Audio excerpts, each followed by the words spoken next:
এরকম একটি ফ্যান বানান ঘরে বসে। এর জন্য একটি প্লাস্টিকের বোতল নিয়ে এর উপরে ক্যাপটিকে খুলে নিতে হবে। তারপরে একটি ডিসি মোটর নিয়ে আঠার সাহায্যে মোটরটিকে প্লাস্টিকের ক্যাপের উপর লাগিয়ে নিতে হবে। তারপরে ক্যাপে একটি ফুটো করে মোটরের একটি তারকে ঢুকে নিতে হবে এবং আরেক দিকে আরেকটি ফুটো করে তারকে ওই দিক দিয়ে বাহির করে নিতে হবে। তারপরে একটি লিথিয়াম আয়ন ব্যাটারি নিয়ে ভালোভাবে সোল্ডিং করে নিতে হবে। তারপরে গ্লুগান আঠার সাহায্যে ব্যাটারিকে লাগিয়ে নিতে হবে।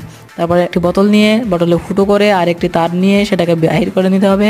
তারপরে ব্যাটারি মাইনাস টার্মিনাল সোল্ডিং করে নিতে হবে। তারপরে আস্তে আস্তে পুরো সেটআপটাকে ভেতরে ভালোভাবে ঢুকিয়ে নিতে হবে। তারপরে একটি সুইচ নিয়ে সুইচটি কাটার সাহায্যে ফ্যানের সাথে লাগিয়ে মোটরের একটি তারের সাথে সোল্ডিং করতে হবে এক প্রান্তে, আর ব্যাটারির নেগেটিভ প্রান্তটি সুইচের আরেক প্রান্তে সোল্ডিং করতে হবে।